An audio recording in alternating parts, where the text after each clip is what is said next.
Merveille des bouleversements de programmation, en fait, parce que du coup, ça fait vraiment sens d'intervenir après vous, chers collègues. Donc, peut-être pour dire juste un léger détail, mais voilà, parce que en fait, vous avez compris, ce colloque, il est interdisciplinaire, donc en fait, on en est rendu à un stade où on sait plus rien sur ma catégorie disciplinaire, c'est l'histoire. Donc voilà, dans quel cadre, moi, je vais vous parler de la disparition du mot femme, et j'y insiste, je pense que le truc important dans mon titre, c'est le point d'interrogation. Parce que j'ai déjà naturellement une petite tendance au doute. Je dirais que là, au stade où j'en suis, c'est... Bon, bref. Donc, Bref. Alors, allons-y. Donc, l'été 2022, je l'ai évoqué hier, a été marqué en France par une polémique aiguë autour d'une campagne de communication du planning familial. C'est l'affiche que j'avais montrée hier. Je crois que je l'ai mise sur mon diaporama. Non, je ne l'ai pas mise. Qui avait été publiée, donc, alors moi je suis historienne, donc j'aime les dates. Donc c'était le 17 août 2022. Par le dessinateur de l'affiche en question, qui s'appelle Laurier The Fox. Et qui était une affiche sur laquelle se déployait l'image d'un couple au sein duquel un homme trans attend un enfant. Assorti de la légende, au planning, on sait que les hommes aussi peuvent être enceints. Cette campagne, elle a été réalisée dans le cadre d'une campagne nationale de promotion et de sensibilisation à la diversité de la communauté LGBTQIA+. Et ce visuel avait déclenché une salve de critiques sur les réseaux sociaux. Vous vous en souvenez peut-être. Et comme je le disais hier, elle constitue à ce jour le dernier épisode d'une série d'événements qui s'inscrit dans la durée et dont l'ampleur est internationale. Je l'ai un peu dit hier, je le redirai aujourd'hui. Donc on a aujourd'hui des publications scientifiques, des documents institutionnels, des communications militantes aussi. Évidemment, tous ces discours-là ne sont pas de même nature et ne se déploient pas dans les mêmes... contexte, c'est un mot d'historienne, contexte, mais voilà. Mais tous ces éléments-là de langage mobilisent donc aussi de nouvelles images et un nouveau vocabulaire dont le but n'est pas toujours facile à saisir. En tout cas, moi aujourd'hui, j'essaye de comprendre et parfois je trouve que c'est difficile. Il s'agit donc parfois de rendre compte, et c'est bien légitime, ça va sans dire, mais ça va toujours mieux en le disant quand même, de l'existence des personnes trans, non-binaires, de cette catégorie que vous avez évoquée ce matin, qui questionnent les différences communément admises entre les sexes et les genres et qui interrogent les spécificités biologiques qui définissent habituellement femmes et hommes. D'autres fois, il semble que l'objectif, ça soit de dénaturaliser radicalement le genre en passant par une référence explicite à l'organique. En tout cas, moi, c'est comme ça que je comprends les quelques propositions qui ont été évoquées hier par Patricia dans son mot d'introduction. C'est non-prostate owner, par exemple, ces personnes ayant ou ayant eu une vulve, ou ces personnes femmes, pour reprendre quelques-unes de ces expressions, toutes n'étant d'ailleurs pas équivalentes. Ni dans ce qu'elles disent, ni dans ce qu'elles donnent à penser, ni dans, comment dirais-je, leur origine, voilà, qui les mobilise et qui les emploie, et toutes portant, à mon sens, un projet qui mériterait d'être explicité. J'avais écrit qui méritera d'être explicité, mais je crois que je vais maintenant parler au conditionnel. Ça sera mieux pour tout le monde, à commencer pour moi. Bref. Et c'est encore autre chose que produit cette fois la couverture du Lancet de septembre 2021, évoquée par Patricia là aussi également hier, parce que le cadre de production et de diffusion de ce vocabulaire n'est pas le même, et évidemment ça a une importance essentielle, et ça requiert du coup d'être un peu effectivement précise dans tout ce qu'on dit sur ces sujets-là. Simplement pour ce qui est du Lancet, puisque comme ça commence par un adverbe qui évoque ma discipline, je me sens un petit peu légitime à en dire quelque chose. Donc historiquement, l'anatomie et la physiologie des corps avec vagin a été négligée, et il y a deux choses. Il y a le fait d'évoquer la présence d'un vagin, mais aussi de parler d'un corps et pas d'une personne. C'est pas tout à fait la même chose. Ça produit quelque chose quand on est comme moi, historienne, et que en plus, ce qui m'intéresse dans la vie, c'est l'histoire de la médecine et l'histoire des discours médicaux. Donc là, c'est un peu jackpot, quoi, voilà. Et je trouve que ça rentre en résonance avec cette façon de dire que je trouve très efficace d'Isabelle Stengers, qui disait en 2004 que lorsqu'il est question de science, chaque société allait savoir qu'elle mérite, fiable lorsque la fiabilité est une nécessité, aveugle lorsque ce qui est effectivement demandé à celles et ceux qui en font l'objet est la soumission. Je pense que là, il y a peut-être un point d'accroche, en tout cas important à mettre en introduction. Alors, on relèvera peut-être, en tout cas moi je relève, qu'il y a une chose qui rapproche ces termes neufs, quelle qu'en soit l'origine, c'est-à-dire qu'à l'exception des personnes à pénis qui ont été évoquées hier dans une des images qu'a montré Patricia, c'est un mot qui disparaît, et en l'occurrence le mot femme. Bon, et pour cause, le mot homme, lui, n'est en fait jamais apparu. De la même façon que dans beaucoup de traités médicaux, vous savez sans doute ça, quand il s'agit de définir la femme, on y consacre des centaines de pages, quand il s'agit de définir un homme, c'est fait en 3 lignes, et que dans un dictionnaire, par exemple, de la fin du 19e siècle, qui est très utilisé, qui s'appelle le Pancook, qui est un dictionnaire des sciences médicales, vous avez des centaines de pages consacrées à l'entrée maladie de femme, sans équivalent pour l'entrée maladie d'homme, ce qui est évidemment une démonstration redoutablement efficace de ce qu'on appelle l'androcentrisme.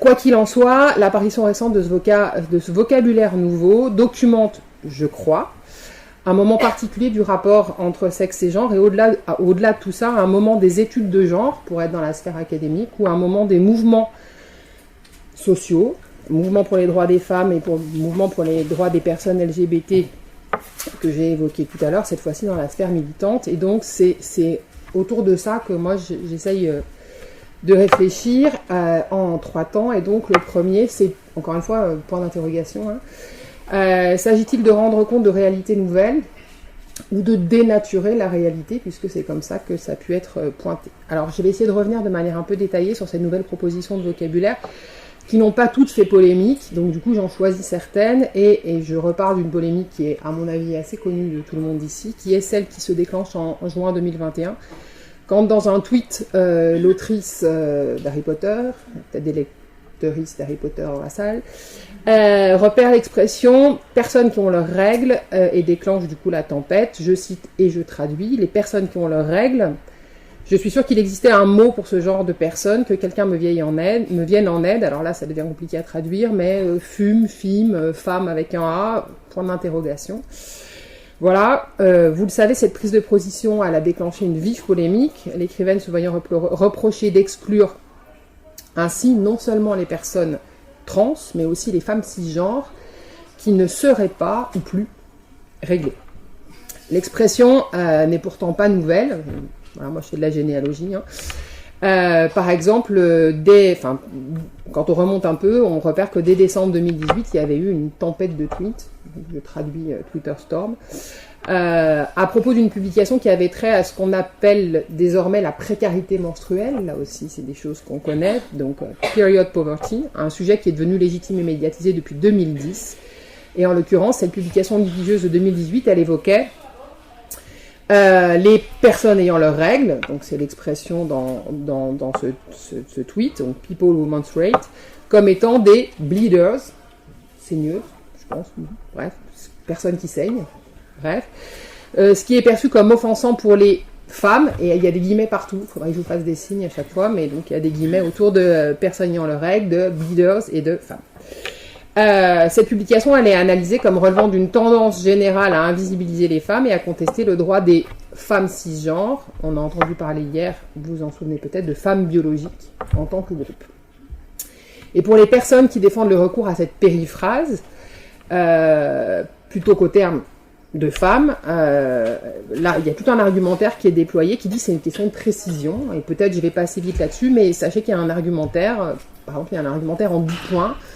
Je passe rapidement, mais c'est très structuré, qui dit qu'il n'y a que la moitié de la population femelle, c'est comme ça que je traduis female population, qui est en âge de se reproduire, qu'il y a une portion significative de cette population femelle en âge de se reproduire qui n'est pas femme, mais fille, parce qu'il y a cette fois-ci la question de l'âge qui joue, qu'il y a une portion significative de cette population femelle en âge de se reproduire, qui utilise des moyens de contraception qui fait que les règles ne surviennent plus, qu'il y a aussi une partie significative de cette population qui n'a pas de règles pour des raisons de santé, on pense par exemple au syndrome des ovaires polykystiques, ou parce qu'elle se livre, c'est pour Anaïs Boyon ça, à un entraînement physique qui en perturbe ou qui en empêche la survenue, que par ailleurs il y a aussi une partie de la population femelle qui connaît une ménopause plus ou moins précoce, bref, il y a comme ça en fait 10 arguments, je passe pour pas épuiser tout mon temps, bref, en conséquence, l'alternative est la suivante, soit on dit les femmes et les filles et les personnes intersexuées et non-binaires ayant un système reproducteur féminin et les hommes transgenres en âge de procréer qui ne prennent pas de médicaments ou de dispositifs hormonaux et qui ne sont pas enceintes ou n'allaitent pas et qui n'ont pas de maladie ou de conditions congénitales qui empêchent les règles et n'ont pas connu une ménopause précoce par des moyens chirurgicaux ou naturels. Soit on dit les personnes ayant leurs règles. J'aime bien le visuel de Newsweek qui avait aussi une vocation un peu humoristique. Bref, démonstration par l'absurde d'une évidente efficacité. Voilà. Bon, vous excuserez un peu de long développement, mais je crois qu'il permet de poser un peu correctement les choses. L'objectif assumé des personnes qui mobilisent ce vocabulaire étant de rendre visible la diversité des situations et de montrer que le sexe n'est pas un socle biologique stable et simple, pas plus que le genre d'ailleurs, ce dont je crois on est à peu près arrivé à convenir collectivement depuis hier. Et on ne peut être qu'impressionné, en tout cas c'est mon cas, par l'ampleur des connaissances qui sont mobilisées pour permettre de développer tout cet argumentaire en 10 points, parce qu'en plus je vous ai épargné les détails chiffrés, et à chaque fois vous avez le pourcentage de la population concernée, et du coup tout est... voilà. Et du coup on se rend compte que quand on dit femmes qui ont leurs règles, en fait on s'adresse à un pourcentage très précis de la population, bref. Alors dans la même veine, et je serai plus rapide, suivent les expressions personne à vagin, personne ayant ou ayant une vulve, personne qui a un utérus, femme biologique ou personne femme. Chaque fois, il y a j'ai référencé où est-ce qu'on trouve ces expressions-là, mais je passe. Toutes d'ailleurs n'ont pas suscité le même tollé, voilà, ni du coup produit des publications en justification de la nature de celles que je viens de développer, mais toutes poursuivent un objectif clair. J'ajouterais légitime et peut-être même louable, qui est de rendre visible la diversité des situations, celle des appareils génitaux et celle des identités, et toutes mobilisent le même mécanisme, remplacer un terme habituellement usité, ce que je crois en philosophie on appelle une évidence sensible, qui pâtit de la confusion habituelle entre sexe et genre, au point de s'en trouver du coup invalidé le mot femme par des périphrases qui sont supposées référer à des particularités anatomiques qui ne sont pas équivalentes à ce terme. Donc le problème étant que ces périphrases sont souvent prises, et là on va continuer de faire après la grammaire, la morphologie, lexicologie, maintenant on va faire un petit peu de figure de style. Le problème, c'est que ces périphrases sont souvent prises pour des synecdoques. Alors, souvenir de vos cours de français lointains. Une synecdoque, c'est une figure rhétorique qui consiste à prendre la partie pour le tout, comme quand vous dites une voile pour un navire, par exemple. Voilà. Synecdoque, forcément réductrice, souvent essentialisante, potentiellement invisibilisante pour la plupart de celles qui sont supposées être désignées, sans compter que, voilà, selon qu'on est désigné par ses règles ou par son utérus ou que sais-je, enfin, voilà, c'est pas tout à fait comparable, une voile pour un navire et un utérus pour une femme, ça renvoie à des imaginaires peut-être, dont le sens, à mon avis, est important. Alors la question, et du coup c'est pour ça que ça fait vraiment du sens d'intervenir après vous, c'est est-ce qu'il s'agit d'une novlangue, parce qu'on entend beaucoup et on lit beaucoup ça.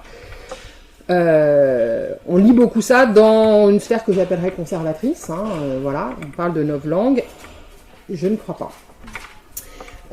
Parce qu'au sens strict, tel qu'envisagé en son temps par George Orwell, une novlangue, c'est, je cite, un langage convenu et rigide destiné à dénaturer la réalité.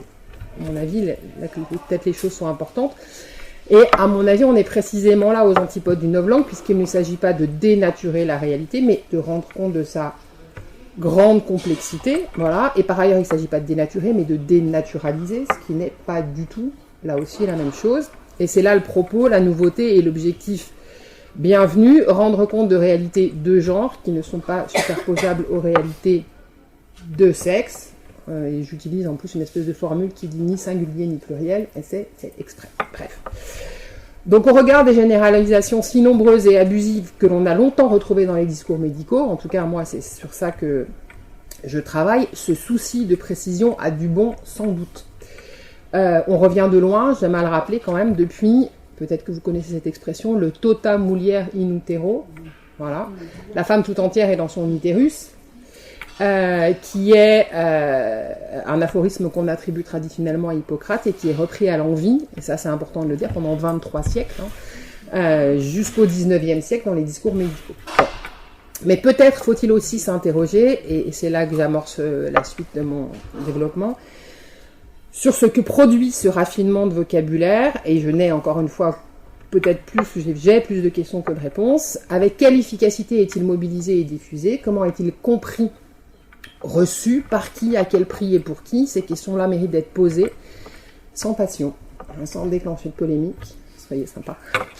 Parce qu'il n'est pas exact, je crois, de dire, comme l'écrit la philosophe Valérie Kokovska, je ne sais plus si je prononce comme il faut, mais voilà, que ce vocabulaire, je la cite, efface complètement la femme biologique.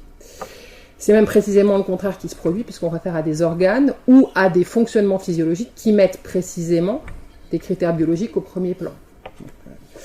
Il serait plus juste de dire, je crois, que ce vocabulaire rend compte d'une diversité des expériences corporelles, et encore, ce serait peut-être encore plus juste de parler d'expériences génitales, en tout cas, de parler de cette diversité que font les personnes, au point que la définition de la femme biologique relève, vous l'avez compris, véritablement du défi.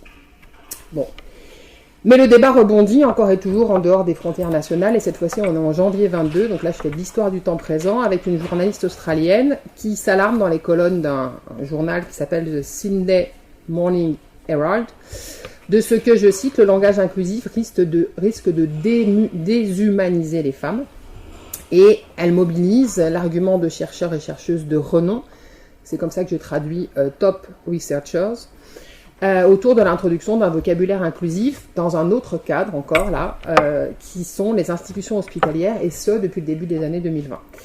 Alors ces chercheurs et chercheuses internationaux, il y a des Australiens, des Britanniques, des Vietnamiens, des Indiens et des États-Uniens et États-Uniennes là-dedans, médecins et sages-femmes, publient leurs réflexions sur un site qui s'appelle Frontiers, qui est présenté comme, je cite, le 3e éditeur de recherche le plus cité.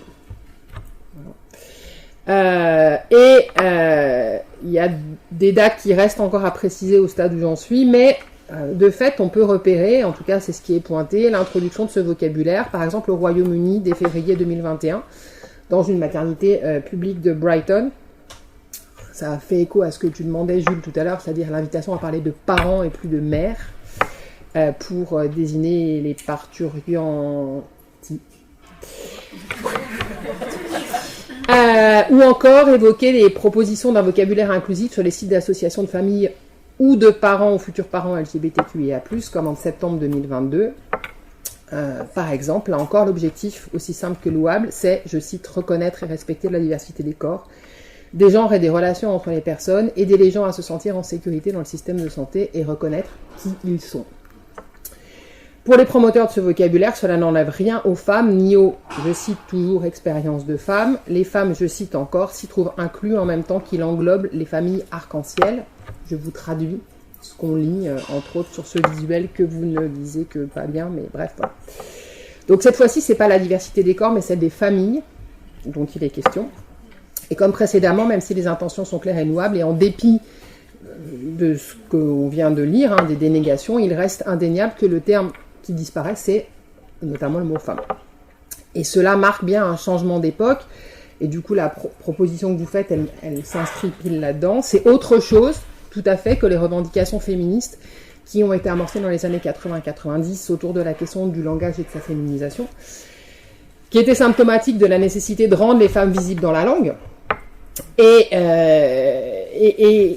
qui peinent, ces propositions de féminisation de la langue, on en discutait à l'instant, à se faire un tant soit peu entendre. Donc on est déjà en train de changer d'époque, alors que cette époque des années 80-90, elle est pas encore advenue. En tout cas, moi je vous partage l'effet que ça me fait. Il n'est qu'à voir ce que suscitent les propositions de Eliane Viennot, par exemple, qui paraissent d'un classicisme confondant au regard de ce que vous venez de nous dire. Bon. Mais en même temps, là aussi, moi, par exemple, je me dis maîtresse de conférence, je vois aussi ce que ça produit dans mon environnement académique, par exemple. Bref. Donc le problème, c'est qu'on a là une stratégie langagière, je reviens à mon sujet, qui est supposée clarifier les choses, permettre de dire de qui on parle précisément sans exclure personne, en rendant justice à la réalité dans toute sa diversité, dont je ne suis pas certaine qu'elle fonctionne. Voilà. Ou plutôt, je vais reformuler ça, cette stratégie, elle produit, au-delà de l'objectif de visibilisation de la diversité, un certain nombre d'autres choses qui sont problématiques au sens où elles posent question. Et quand je dis problématique, ça ne veut pas dire que c'est pas un jugement, mais voilà, bref. Et c'est ce que je vais essayer de montrer avec un deuxième moment sur la question de l'articulation au mouvement féministe d'aujourd'hui. Ça fait un peu écho à des questions qui ont été posées tout à l'heure. Pour expliciter ce qui est en train de se passer autant que possible, puisque la situation tourne à l'aigre, je pense que tout le monde s'en est rendu compte, au point que dans les rangs militants, vous avez désormais deux camps qui s'affrontent. D'une part, celles et ceux qui sont désignés sous l'expression transactiviste, et de l'autre part, les féministes qui sont dites radicales, ou encore radfem, ou turf, bref, avec une polarisation du débat. Je ne dirais pas une hystérisation du débat, pour une raison assez évidente, mais voilà, bref. Donc, loin de moi l'idée de minimiser la violence de l'affrontement, mais je trouve important de faire de l'histoire de temps en temps et de rappeler avec Emmanuel Bobatti, à qui j'emprunte ici les analyses, que cette querelle n'est pas nouvelle et qu'elle doit être replacée pour être comprise dans l'histoire des mobilisations des femmes depuis les années 70. Puisqu'il le rappelle, dès 1979 et la publication de cet ouvrage que vous connaissez peut-être, qui a été traduit en France dès 81 sous le titre de l'Empire transsexuel, les femmes trans ont été dépeintes comme des, je cite, agents du patriarcat venant coloniser les milieux féministes pour saper les fondements de leur lutte. C'est à peu de choses près ce qu'avance Marguerite Stern dans une tribune qu'elle publie sur le HuffPost en janvier 2020 et dans laquelle elle comprend la transidentité comme, je cite encore, une nouvelle tentative masculine pour empêcher les femmes de s'exprimer. Voilà qui permet, je crois, de bien repérer une chose, ces questions de vocabulaire supposées éviter les malentendus, en suscitent en réalité davantage. Cette stratégie langagière, donc, elle soulève de nouveaux problèmes, elle suscite des clivages irréductibles, des polémiques que moi je trouve vaines. Elle brouille le message, elle agace les acteurs et les actrices de terrain quand elle ne fait pas sourire le grand public. Voilà, tout ça m'interroge sur la question de l'efficacité et au total, mais là c'est un sentiment personnel que je partage, elle bénéficie largement aux détracteurs des mouvements pour les droits des femmes et des mouvements pour les droits des personnes trans, d'où la nécessité dans laquelle nous nous trouvons, je crois, peut-être de prendre du recul, en tout cas moi c'est ce que j'aimerais arriver à faire, prendre du recul, s'autoriser à faire des rapprochements, bref. Et évidemment, dire qu'entre féministes et trans, les points de rapprochement semblent évidents. La lutte pour disposer de son corps, c'est un point de convergence entre les mobilisations féministes et les mobilisations trans. Là aussi, c'est des auteurs avant moi qui l'ont relevé, notamment Leslie Feinberg, dès 1992. Bon.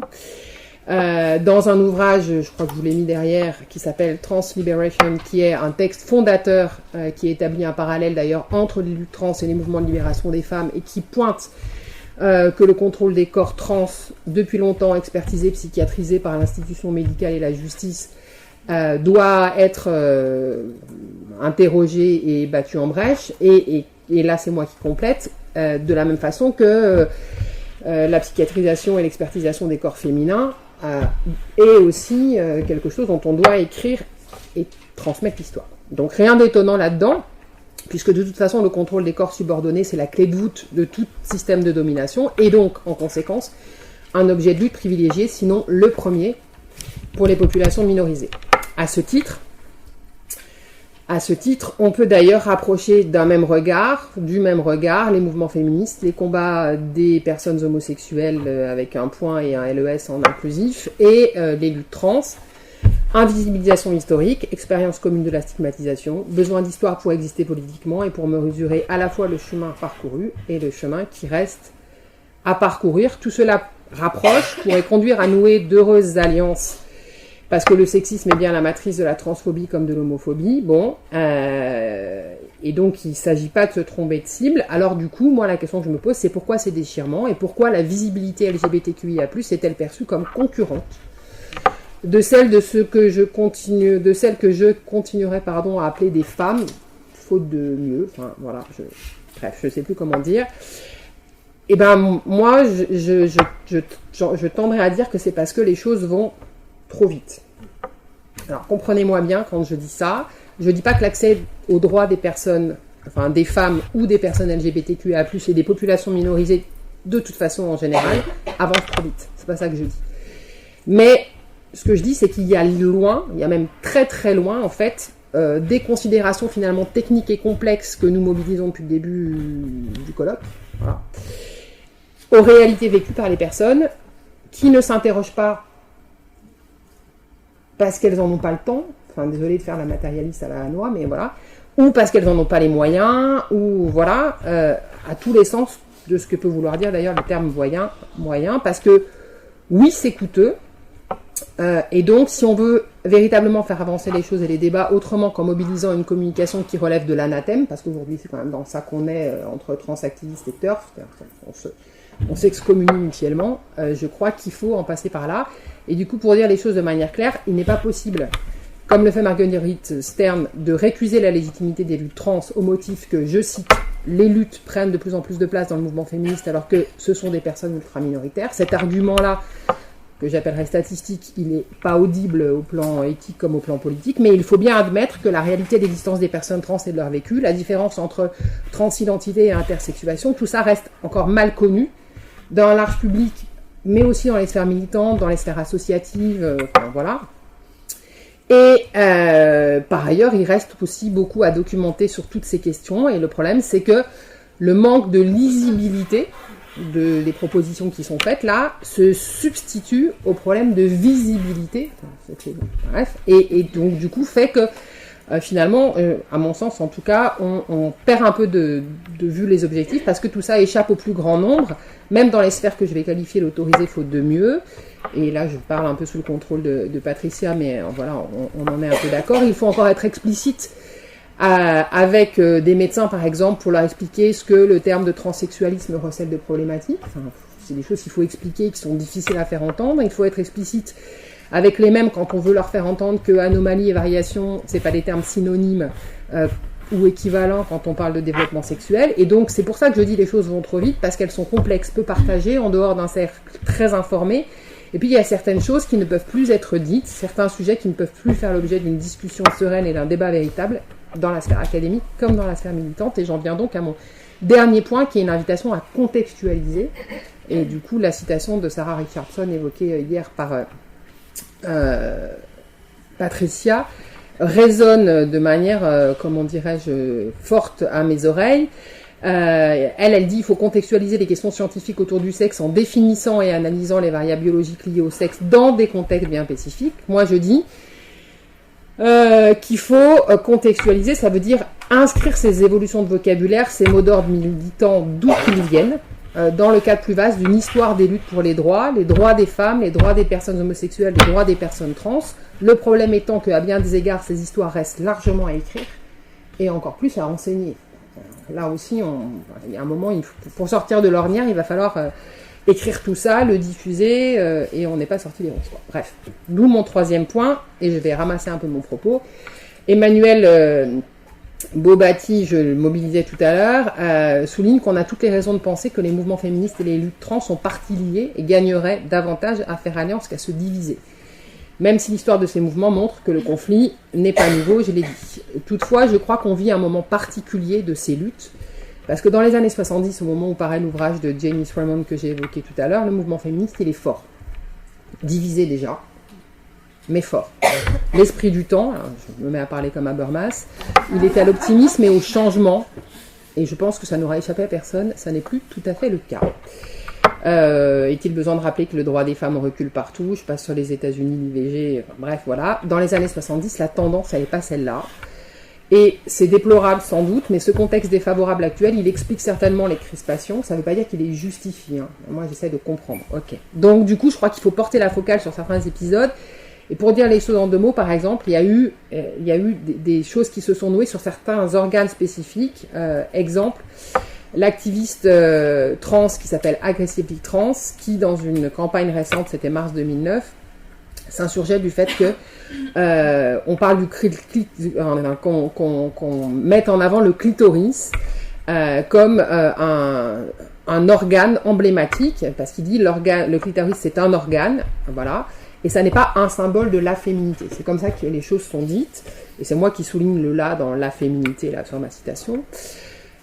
Effectivement, c'est vrai, c'est indéniablement, hein, c'est un organe, voilà, mais j'ai envie de dire pas n'importe lequel.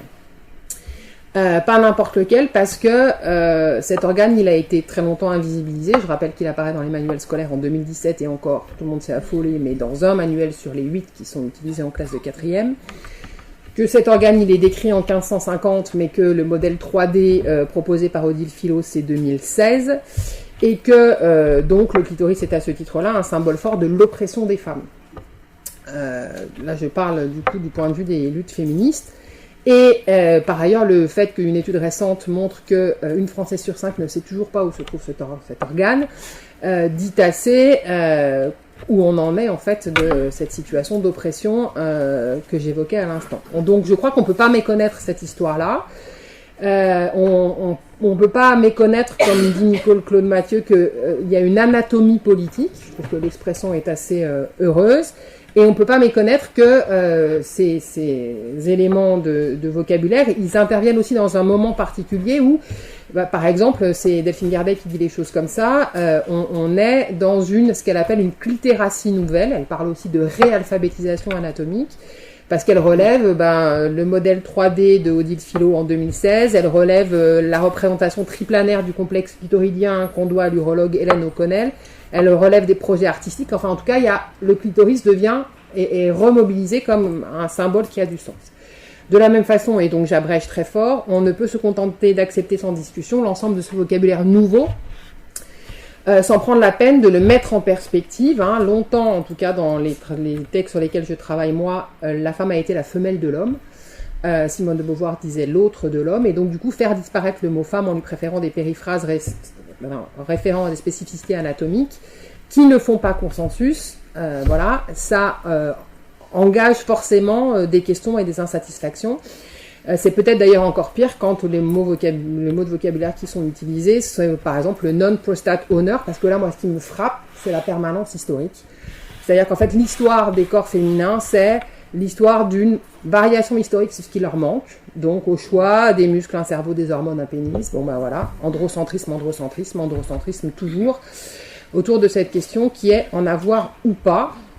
Et dans des sociétés patriarcales et sexistes comme les nôtres, des sociétés qui sont marquées par un héritage, moi je suis historienne, donc voilà, la mobilisation d'un langage inclusif rappelle en réalité un androcentrisme de triste mémoire, vous nous l'avez bien montré tout à l'heure, et ce vocabulaire nouveau, analysé dans ce contexte-là, il produit un certain nombre de choses, positives à certains égards, mais aussi négatives à d'autres, et du coup je conclus.